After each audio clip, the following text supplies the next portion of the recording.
Hello, everybody, and welcome to another cup of self-empowerment to trust, heal, and be thyself. And I'm absolutely delighted to welcome a very special lady from France coming to our Cuppa Hub today for, just to share her knowledge, her wisdom, her experience, and give you that cup of self-empowerment that you so deserve to feel and experience too. So today we'll welcome Sophie Gregoire to our Cuppa today. Welcome, Sophie. Lovely to have you here.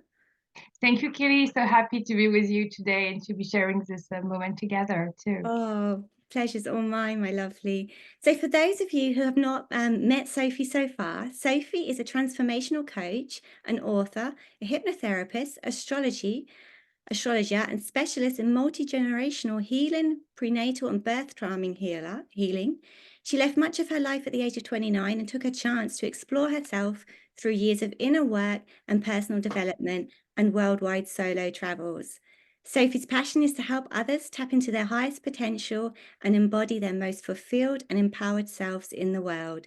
Sophie works with people internationally and locally in Toulouse. She's been featured in several personal development online magazines and developed her own community and readership on social medias. She published her first book, She is the Moon, in 2019 and her first short story collection in 2023. Sophie gives online creative and therapeutic writing classes and hosts women's circles locally in Toulouse in France. Wow. That's a lot, Sophie. Wow. So how did you embark on this journey? You at the age of 29, you took life into your own hands and went down a completely different road, I'm assuming. And how did you make that decision to really trust into yourself? And what was that? What happened, basically? So it happened when I was, yes, I said 29, like something near 28, 29, this big time of the Saturn return. Mm-hmm. And I think I'm a good example of that. There are many people too that go through something major at that age. And I think it's Okay. a true thing. Um, but it took some years to really get to making the decision, as if for a couple years or maybe more than that, I was preparing for it. And Mhm. then all of a sudden, it was time to take action. Wow. I think I just felt it's very simple in some way. I was feeling misaligned with what I was doing for a living. Like the job was interesting on an intellectual basis, but wasn't fulfilling fully. But more than that, I was thinking you're not using your time in the way that you should be. Like I didn't know what I was looking for or what I Mm-hmm. wanted to do, but I just could feel a lack of alignment and a lack of purpose and mission. Okay. So I just thought you have to go so you could have more time for yourself. And in this time and space of freedom and the void or nothingness, the way you want to see it, Yeah.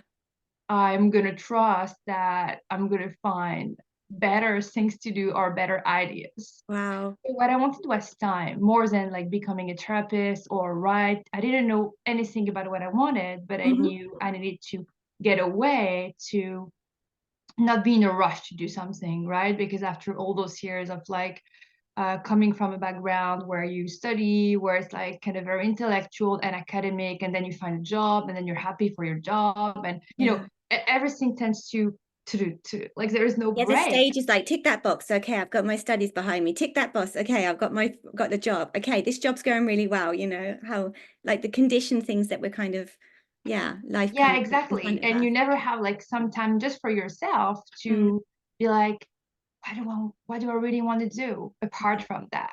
What's really making me feel vibrant, alive, and awake? And I had no idea what could bring this feeling to me, but I hmm. just knew I had to find it. So this is Okay. why I left the job. And my situation was, so one thing I knew and I'd always known was to go abroad in what they call, which I really don't like, but underdeveloped countries or developing countries, which is a word that I prefer. I don't Mm, agree with the word, but that's the way we say it. So I yeah, was I trying to understand look for, completely. Yeah. Mm, yeah, humanitarian places or works to do somewhere. yeah. And all of a sudden, I received a message from a lady in Cambodia having a very similar story. And she says, I'll wait for you. You can come this year anytime. I'll wait for you. She was French. She was coming Wow. from the same business school. And I said, okay. And so I quit the job. I went there and a new story happened. And, just um, being somewhere, even if it wasn't the job I wanted to do forever, it was already um, having a mission, doing something for the others. It was like a big school in the Yeah. suburbs of Phnom Penh, and just working there I was feeling my heart was happy, like I Yeah. was doing something of service. And Yeah. so that was the start of the rest. Wow. And it was an easy decision for you just to say, okay, I'm going to go now. Was it just the trust, I'm going to see what happens, Was it just that feeling, okay, I can trust this? And because you had that kind of base to get to when you got there, I suppose that kind of made it feel a bit more safer because obviously it's, Yeah. I mm, mean, at this stage, I could go nowhere without having a reason to go there. yeah. Then this changed. But at this exact moment, I had to have almost like a reason to go, I think for Mhm. myself, but also for others. Yeah. Because if I was saying I have to find myself, I'm going on a journey of self-discovery. And even I didn't have the right words for that, Uh-huh. everybody would have been even more shocked than just quitting everything to do some Okay. humanitarian stuff. So I Yeah. think it was like an alibi for myself and others, but also it did feel very aligned to work for them. Yeah, definitely. Um, yeah. So it was like a good combo of different reasons why I took this It opportunity. actually feels like a very aligned way to actual exit the corporate Yeah. world and go and try something else, definitely. Yeah, it was like a step, right? And this is how I saw on the path, it's only steps. It's Yes. hard to go from one moment to like a totally different life. You have Mm, to accept you take steps, and one day maybe you get to a sort of mini destination, but mhm. you have to accept maybe the step is just very temporary, but it's very useful because it's leading you right to the next thing. Definitely. Most definitely. Yeah. Yeah. So when you were taking these steps, so you're trusting each step which is being guided towards you, baby steps and which are leading you to wherever you're supposed to be. Did a lot of healing come up for you in the process? Was it a way that you had to feel like you had to do a lot of inner work on yourself at the same time? That's a very good question because I feel most of the work happened in the year before I went there. Okay. Like all the things that shifted in me to allow to go. I Okay. feel the day I said I'm gonna go, I Mhm. was ready to say that. But then all the living conditioning, feeling strong enough, reading Mm. books. I was reading Paulo Coelho all the time, The Mm. Alchemist many times, and being like, yeah, you Yes. have to go and you'll find clues and you'll find people. So I think the work was just before. Then I went and it was all freedom and like exploration and things like this. And then Mm. maybe some other parts of the work happened a little bit later when again I discovered maybe just working in the humanitarian wasn't the destination. Okay. Um, and so the work that happened before was kind of painful and kind of hard because of all the friends and the family and the partner I had at that time, and Okay. just feeling yourself evolve in a totally different fashion, and Mm. just slowly taking a different path, but almost without your choice. I wasn't feeling I was choosing to change that much. Yeah. It's almost like I didn't have the choice, It right? kind of just unfolded and packed and self like now's the time and you're like, excuse me, what's going on here? And it's like you're being kind of pulled along with it, I guess. Yeah, absolutely. And people say, "Oh, that was brave," and I'm like, "Listen, I didn't really have the choice. If I had stayed in that company in Mm. the exact same thing, I think I would have felt very depressed." Yeah. So you're pushed to a level where it's best to try. It feels so alive rather than just staying and feeling slowly like that. Yeah. That you're being squeezed and Yes, squished. exactly. Yeah. Yeah. Okay. That's interesting. What kind of like, if I may ask, what kind of healing aspects did you have to walk yourself through before you left? Yeah. I think the most important part was I think I was a little bit away from myself. Mm, I was trying to do, as we said, ticking the boxes and do what we're supposed to do. yeah. And I wasn't really capable of hearing my emotions. So I Mm-hmm. think my work was really to befriend myself and grow more intimate with myself and just be present with what I was feeling. Okay. It sounds kind of simple, but it wasn't for me. So, just I sitting don't with think that something. it Yeah, sounds simple, but it's so not simple work because it's it's so much not. easier to put the attention outside of yourself instead of putting it within yourself. Yes, Yeah. exactly. So, yeah, just sitting with some emotions, not distracting, Mm. not, okay, I don't feel good today. Let's go to see a movie. Like it's nice to see movies, but I was doing that all the time. Like, let's go there. Let's see this friend. You know, Kind of like put a plaster on it without actually looking at the wound, kind of see. Yeah. yes. Yeah. And I think I discovered presence with the self and the not doing Mm. is so helpful and full of answers. Most. And yeah, so I think the work was that, to start journaling a little bit, to just start being without doing and feeling what wanted to be felt. Mm. Um, Is this how also, you also lent into doing all the modality work that you offer now others, with the hypnotherapy and the multi-generational healing, prenatal and birth trauma healing? That's, that just sounds awesome. Is that something which you felt you had to walk yourself through, or it was just something which really sparked your interest?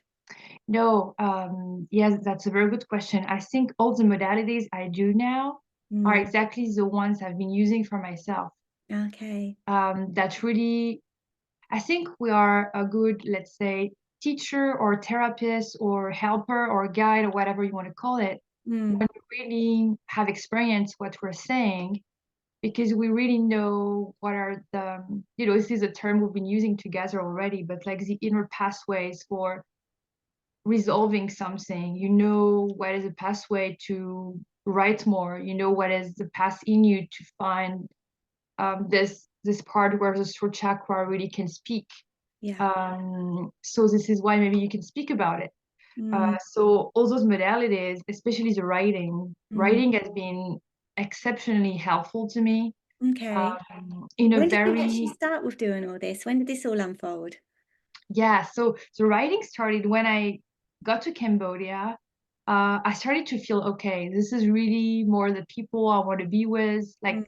not really, I mean, Cambodian people, I had a lot of friends that were Cambodian, but I'm more speaking about all the expat community that was very specific to Cambodia, very connected to the country, connected to the real energy of it, that wasn't just living there, but Okay. elsewhere, like on something very close. We're really in it. And the people Uh-huh. I met there, from the US, from France, from the UK, were very similar in their, I have to find what I want to do. I have to find what my soul craves for and how to serve. And so Mm. we were like a good community like this, having this dream, Yeah. and wanting to be authentic in some way. And so I remember going to a coffee shop, what that was called the Irresistible Coffee. Okay. And I was going like with a notebook, and I was like, okay, what am I feeling today? This is crazy. It feels I don't really want to go back to France. So I would write something like that. I don't think I want to go back. I'm feeling much happier because blah blah blah. Hmm. And so it was really like a journaling process to try and feel into what I would do afterwards. And then a little more happened, like more poetry, more so writing became more flowing, maybe a And you little kind bit of more opened your channel and it lyrical. was like, okay, this is how we're gonna converse with Sophie, basically. Yeah. So you're conversing basically with yourself and yeah. Yeah, exactly. It was like a secret space of talking to me And tapping without, into your wisdom, into your inner wisdom as well. Mm. yeah, and also whenever I was sharing with somebody from my old life, it wasn't feeling right, because Okay. very soon I was feeling the energy was a little off with all those changes. So I Mm. just found out, when you really want to become vulnerable and sort of get naked in what you say, Yeah. maybe the best way is to speak to yourself. Yeah. That's a deep process, without a Yes. doubt. Yeah. So after Cambodia, what happened then? Because obviously you're not there now, and lots of other stuff has happened in between, which, I'd really be delighted if you could share that with the viewers today. How did that kind of unpack itself after Cambodia for you? So in Cambodia, the first step was writing. So when I came back, I continued writing in France. I was living in Paris at that time. And one day, after all those writings that were very personal, Mm, I started to write something that was called "We Can Create the Life of Our Dreams uh, If We Believe in Ourselves" or something, which was a long thing. And I read it, and I'm like, oh, maybe one of my purpose is to share those thoughts with people. yeah. And so I reached out to a magazine that was Rebel Society, Hmm. and I sent them. And my English was less good than now. It was good, but it wasn't that, like, they have to edit a few stuff. So they said, Okay. have somebody from England or wherever, like an Yeah. Anglo-speaking person, read it again, and from there, I think we can take it. And I was like, Hmm. really? You know? Wow. And so it started like this, and this article had a lot of readers, and I was very surprised. And then I did another one and another one, and that was maybe the biggest joy, to share yourself freely and Yeah. just discover so many people are going through the same thing. I And felt it less takes alone. I strength felt and courage as useful. well, because you're allowing yourself to be seen naked, basically, who you are, who the true essence of who you are is. Yeah. And Mm, writing was so comfortable to do this because there is your name and everything, but obviously you don't know the readers. People read you true. somewhere, but you don't know who Oh, they are. that's true. They might walk past you on your street and they're like, So the writing was a major step, and I think it's still one of the things I really like to do the most. And then I went into cards, I went into astrology to understand myself more, to understand people in my very close circle more. hmm. I went into guided meditations a lot, and same, I was doing a lot to try and understand what was the next step. Yeah. And I thought, okay, if I want to go deeper, I need to do a certification and maybe another. And then it was, I don't know, it was very synchronistic. Some people that were reading my article said, oh, do you do sessions? It's very interesting. Your the way you describe the processes is so nice. And I said, oh, maybe I should do sessions. And so I started to open stuff with the certifications I had at that time that were Yeah. more esoteric maybe than the ones I did after. Hmm. And it just progressed into trying to keep learning. So always trying to learn something else, either with, people I know or books or whatever.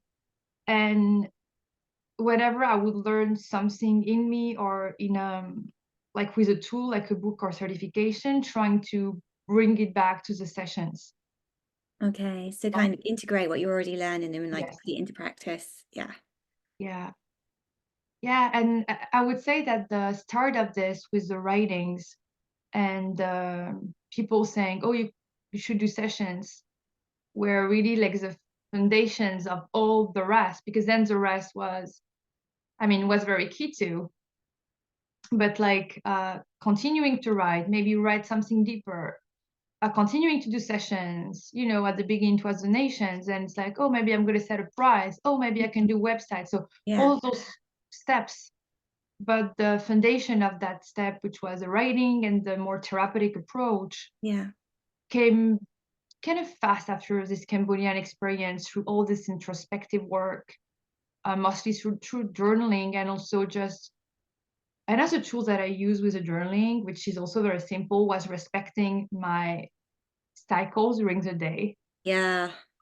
Like if I need more sleep, less sleep, if I need to walk in the city and go somewhere, just maybe more exploring life than just having the We do schedules. try and keep to some kind of schedule, don't we, always? And having that fluidity in life, trying to bring that into ourself is it's a big step and it's a big process because it's really having to like really like free fall and allow it to happen and unpack itself at the same time. And Yes.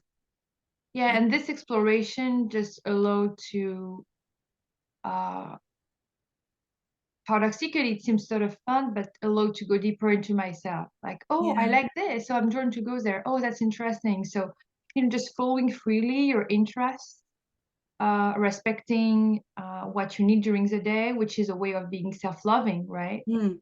So, yeah, I would say that, And also respecting yeah, your own boundaries, because often we try and push ourselves into doing something when we know it doesn't feel aligned or it's not the right moment, and then yes, it comes up. absolutely, absolutely. So, the writing,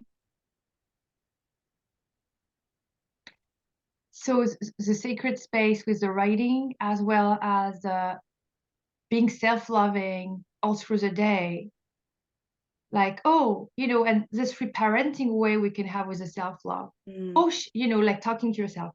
Oh, she wants to rest. That's important. Oh, Yeah. she needs to be carried forward with her writing and finding like a web magazine where to publish. That's also self-love, both Yeah. a feminine piece of self-love, which is like flow, fluidity, and also this masculine piece of self-love, which is I can carry your feminine side, your truth, your authenticity to Mm. something maybe that's more seen. Mm-hmm. So all listening to the different parts of myself that wanted something was very powerful as a healing journey. Definitely.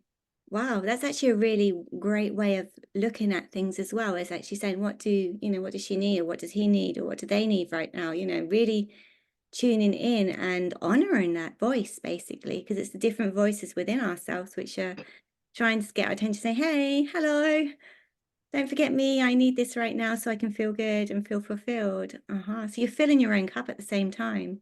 Yes. Beautiful.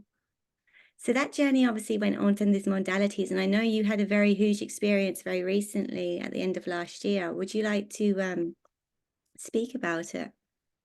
Yeah. So I think it's not fully processed yet.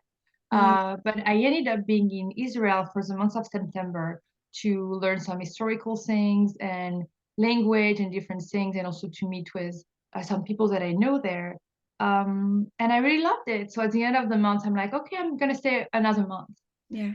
So I decided this very early October, and just a couple days after the war started. So it did Mhm. feel strangely also very synchronistic that I was staying and sharing the space with the people that were there. And in a nutshell, it felt like October 7th and the weeks that followed were like Yeah. extremely intense and very scary to a level of like fear. I don't think I had experienced before in any ways, like really, fear for your life, fear for, Yes. am I totally insane to stay there? Or, should I come back? Am I going to die there? Or stuff like this. Oh So gosh. very intense fears. Uh, so that is what happened. And eventually we were a couple of us coming from abroad that decided to stay for, I would say, the main reason to try and serve when people need it. Okay. So we started, I knew another girl that was also sort of in the holistic world and therapeutic world, and we started to give a few like volunteering spaces to speak with people about trauma, to help people move through emotions. Yeah, that's So important. that was really important, especially for the elderly that were there and was totally like frozen for a couple of weeks. And many people were like really in a post-traumatic state, and we were too, I think, but Of we tried to course. use some Yeah. tools that we knew. Mm, And also doing some volunteering in a very sort of basic way, and also trying to not get into too intense conversations that we witness, and just trying to sort of hold something more empathetic and more compassionate with like everyone involved, maybe less extreme. mm. um, I think it was important to bring this sort of external perspective in some circles that we went to. That's a huge process to go through because, obviously it's we know there's a lot going on there, and you've actually been in on that front, so to say, and what we can learn from it and hear from it, or whatever's coming and being portrayed maybe for the media, or is completely different to probably what's going on there at this time and space now. I mean, I don't know. I don't know. I mean, Yeah. yeah, Yeah, and same, I think it's the first time I observed this, like I was looking at the French medias and Israeli medias, but especially the foreign ones. yeah, Um, and it was only about, of course, the main military events. It mm, wasn't about, of course, like for any news you watch, like about the daily life of a normal person yeah. on this side or that side, or, you know. So that wasn't relayed or transmitted at all. No, none of that was conveyed, I think, to Of the course not. to the Yeah, foreign observer. The intensities of fear, the pain, the loss, like losing trust in, for instance, all the countries around, or this like very, very scary feelings people experience wasn't transmitted, I felt. And I think this is an issue to always convey information about a part of the story and not the other part. Just yes, the main events, like the major, the very sensational, part of it, and not the daily, as they say. I don't remember who is the author that wrote about this. She said the repetition of the hours, yeah. just the hours of after that. Uh, how do I move from one hour to the other? Like people were really scared to that level, Exactly. They're living from minute to minute, basically. They Yes. don't know what's going around they don't know what's going to happen. Yeah. Their life is in somebody else's hands. Yes, absolutely. And you were hearing people saying, okay, we lived another day, you Wow. know. So that was really that's not what we read about. And I would like, I don't know how, but more people to be able to just give like a sort of a share about it, like a testimonial, or I don't know the word in English, but like a share about how it felt. And of course, for everybody, not just for this side or that side, but just No. in general, Yeah. Yeah, I can't even get my head around how it must have been for you being there. That's just, obviously there's going to be the fear is going to be massive because you're in a war zone. You don't know what's going to happen from one day to the next. Your family and loved ones and your friends are obviously thinking, oh my God, come back, Sophie, come back here. We want you safe. But then there's this fire in you, which is saying, no, I need to be here. I need to be Yeah, here. And you obviously stepped into that moment and trust into it and said, okay, I might not understand the logic behind this myself either, but I know I need to be here. And like you said, you felt like you were being strategically placed there at that time. Yeah. yeah. It did feel too crazy to be just random. Mm, And I think with those other people, we did some interesting work to be with people, and also just to stay was very helpful yeah. for them to not see like all the people, let's say, that had a foreign passport just leave straight away, Mm. because then it's even harder to them. It's like, okay, they come when it's sunny and they take pictures and they like it, and then there's a They're not problem, here they to run support us away when we need instantly. them. Yeah. Mm. Yeah, didn't feel very I don't know, very strong to do that. Mm. um You it must have been felt. terrified as well at times, seriously. Yes, sorry, I didn't hear the You beginning of must it. have been terrified at times as well Yeah, yourself. absolutely. Like the day of October 7th Yeah. was totally like crazy. And even when mentioning this now, I still feel like the all the parts are really not processed about it. Yeah. Um, Very scary, but maybe even more the weeks after, like 2, 3 weeks after, where every day there were so many conversations about what could happen. Okay. Maybe this is going to be like a world war situation. Maybe this country is going to come. Maybe those people are going to come. Maybe blah blah. Maybe all those maybes, and Mm. everybody And trying what to ifs as protect the well. Yeah. homes. Yeah, protect the homes.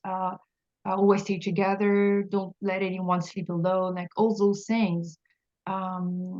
Like having enough water and food in case blah blah. Exactly. Yeah. Yeah, all those things were actually not necessary, but we didn't know they were not necessary, right? Yeah, it makes Um, you remember what's actually important in this lifetime, how privileged we are with the things that we have. And I'm not talking about yes. materialistic things, it's basic human needs. Yeah, for sure. exactly. Oh, my goodness. So definitely Yeah. no, I'm pretty speechless when it comes to this because it's just like it's hard for me to get my head around that, this time, a few months ago you were in the middle of it and now you're obviously back in France and as you said, you're still integrating all the experiences and processes that um you went through as well. Do you feel that that was also something which has unlocked something else in you on your own personal? Um, mm, I think so. I think it's a new layer maybe of emotional maturity or strength, very simply. Mm, Like the strength or the sort of grounding you have to call in such spaces yeah, you comes were from a literally slightly holding deeper spaces place, in I a felt. space. Yeah. Yeah. And it reminded me also of my first few months in Cambodia that were not war at all, but that were also, fun and all of that, but also more scary in some ways. Yeah. There are more stuff there are more difficult. Stuff are a lot easier, but some are also, it's an experience where you have to be more maybe adventurous or strong or etc. Mm, For basic things of the day. And in this way too, in a totally different fashion, I just saw that sometimes you have to go to those places to allow parts of you that have that strength to become alive. okay. As if maybe, yeah, I mean, I'm not going to say it was positive. It wasn't positive in that way, but it allowed a new form of emotional maturity Mm, to, to try and help even when yourself you're feeling scared and you don't really know what to do. yeah. That was a different experience for sure. Yeah. It's just hard to imagine. It's really hard to imagine. That's why I'm so grateful that you're sharing your personal experience about this. And I'm sure our viewers are as well, because, it's you were on the territory and, we all know that the media always doesn't portray what's going on really. And like for you to actually be in that space and to hold space, not only for yourself, but for those around you as well, and to have to hold that in a space where your life was also in danger. It Mm, was, you know, yeah. completely. So how would you you know, encourage others who are feeling a nudge and, really want to start trusting and really falling into the person they're supposed to be here? How would you what advice would you like to give these people? Mm. Um, the first thing would be to practice listening to the self. Mm-hmm. Um, we know there is a space in ourselves, like at the core, that knows what it doesn't want. Maybe not what it wants, but it knows what it doesn't want. Yeah. And we practice covering it up. Mm-hmm. So I think there is a first part that maybe is the most important, that is the unpacking, the revelation of what Yeah. we know, something Yeah. like that. So listening to the self can be when I feel a negative emotion, not pushing it away, but being with it. What's the message? Is there something that I want or don't want underneath this message? Can I maybe write it down? Just allowing the the listening, Mm-hmm. allowing the intimacy with our emotions, not always saying, okay, it's negative, no, no, no, let's be positive, I can do it, blah, blah. Judging it, yeah, judging that when if it is a negative emotion, I mean, we live in a world of polarity. We have also emotions which are polarity to one another, and they're all valid. And They're it's all valid. yeah, Absolutely. they're all valid. Respecting the self, I think listening to emotions is a way to respect the self in all its facets and colors and things like that. That's the first thing. And then I think when we feel we have to make a change, the advice I would give it, we don't need to know what's going to happen in 5 years, in 10 years, even in a year, even No. in 6 months, actually. Mm-hmm. Mm-hmm. We need to know what is the next right thing we want to do to get closer to it. Mm. And we have to trust that after each step, we are already changed. Yeah. So it becomes easier to know what is the second step or to feel into it. Mm-hmm. So we don't need like a life plan. We just need to go to the next space of experience. And there we have to trust that from there we'll have an intuition about the other and the other and the other. I Okay. think that's very important to not have, we can have a long-term vision, Yes. but we don't need a long-term plan, like in its practical aspects. Mm-hmm. The vision can stay, I think, for a lifetime, Yeah. to write more about what happens, for instance, can be a vision. Mm-hmm. But the vision can be, we can practice connecting with it and feeling it. That's a long-term thing. But then the how, we just need to know the next right how. That's a beautiful way of explaining it. That's absolutely amazing because we all think, oh, we need to know what we're going to do in the next 6 months. We need to know what we want to do, in the next year, if we have like, or the next 5 years. But in theory, is as you say, it's the next step, however long that next step may take. That next step may take 2 weeks. That next step might take 2 years. It might even take 20, and that's okay. Yeah. Yeah, absolutely. Oh. Well, thank you so much for sharing all this, Sophie. How can people reach out to you? How can people connect with you? And how do you support actually people on their journey? Mhm. So I support people through sessions where Hmm. we can do different things. There is like a part of the work I do that is a sort of intuitive coaching thing.